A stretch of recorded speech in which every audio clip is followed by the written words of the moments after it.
Mamukase guys, ndaona accident ikunza itika manje ndifunga panaka na 1 hour kwa Harare uko. Kombi ya kudubuka ikaisa makumbo mdenga mafiri mdenga chaiko. Vedwe ndaona chichemo ku government ya Zimbabwe. Zetarapi mapurisa Zimbabwe. Takupinda mu festive season. Takupinda festive season kudai ma accidents anowanda. Reckless driving unowanda. Vanhu vanodoro vakawanda vachauita hama dzinobva kune dzimwe nzvimbo dzichauya vachifara munyika yeZimbabwe. Vamwe vacho madoro vachidrive vari behind the steerings. Kuchaitika zvinhu zvakawanda. Tatiri kukumbira vezitarapi kuti please can you please control mumaroad. Zvazvatotanga kudai so mumakombi. Driving yandakaona kuZimbabwe ndotaona nemakombi. Imwe yachona wanda kuti vanhu vakaenda kumadrum chaiko here. Vanhu vakaenda kunotora malicense chaiko kana varongodrive vasina malicense. Because pane chinhu chandakanotisa, and I'm going to say it here without fear, without favor. Kumapurisa ekuZimbabwe zetarapi pane chigame chiri kuitika chekuti mupurisa anenge ari paduty musi oyo makuseni ega vanhu vemurodhi vemakombi vezvimota zvidiki zvimushikashika izvozvo vanotoziva kuti nhasi kuna nhingi, vanotozikana vanenge vari murodhi panguva iyoyo, ende vakasvika pakudevelopa friendship nevanhu nemadrivers, be it mushikashika, be it makombi. Therefore every morning vanotonosvikonesa $3 yavo, vanodzisa $3 yavo vopa kumupurisa. So the whole day, whether une license whether una, the whole day munhu anenge achimhanya achipirata hana license.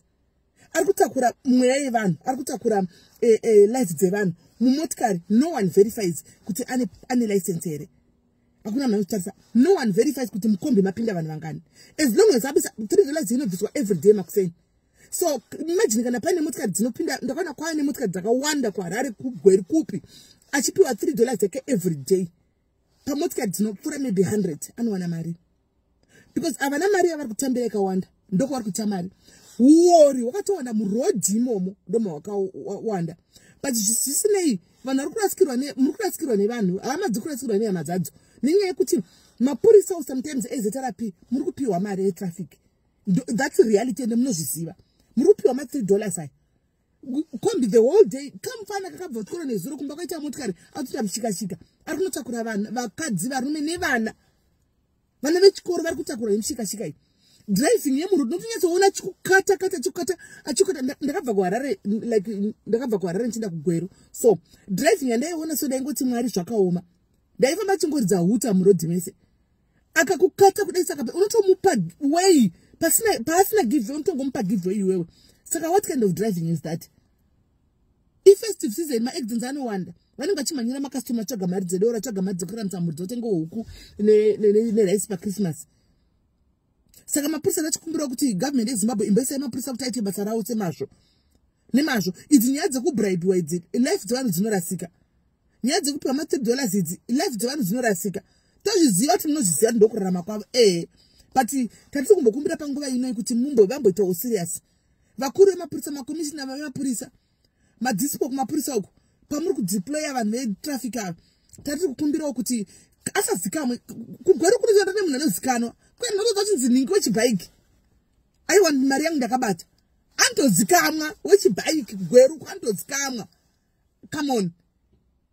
Does that worry unenge uriko? But this ipa papa apashamisi kuti pafiwa pakombi yandaona iyo because madonhero aita isiriwo muHarare. Because vanenge vachimhanyisa time, vanenge vachimhanyisa makastoma tikamhanya ndikanodropa ndinotora vamwe. Tatiri kukumbira kuti this festive season mutitewo zviri nani. 2 kumahospital uko ndakaona mama rasta achichema vedwe. Ndakaona maposta akachema kuti muhospital takavata pasi takadai. So chichemo changu choti vedwe nemota dzamunopa vanhu munyaya dzemafaro idzi, malicense akusvika 2030 kusvika munoda kuvhoterwa, hazvisiwo easy here kuti mutange nekuzvipatara. Because this is the most crucial thing kuchipatara, health dzevanhu. Motikari luxury atisi kuti vanhu vasapiwe motikari, but luxury kuchipatara kunoda improvement yakasimba.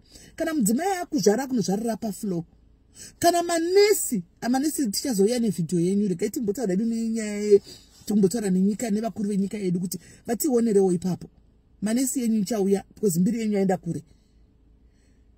Mungogadzira mahospitals at least kuti andizivi kuti poitwawo sei vegovernment of Zimbabwe mumbotionerawo kuti kuchipatara uku kwamira zvakanaka. Andizivi kana mari munyika tinayo mani, tine zvicherwa.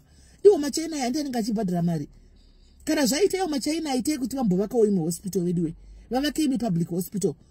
Kana vanhu vari kuwandisa vari kuzvara, toziva kuti maZimbabwe anofanira kuzvara, kuva kwemwe hospital inenge ine mibhedha inenge ine zvose, because zvocha zvina kumira zvakanaka. Health system is one of the most crucial, system inotodiwa no matter what.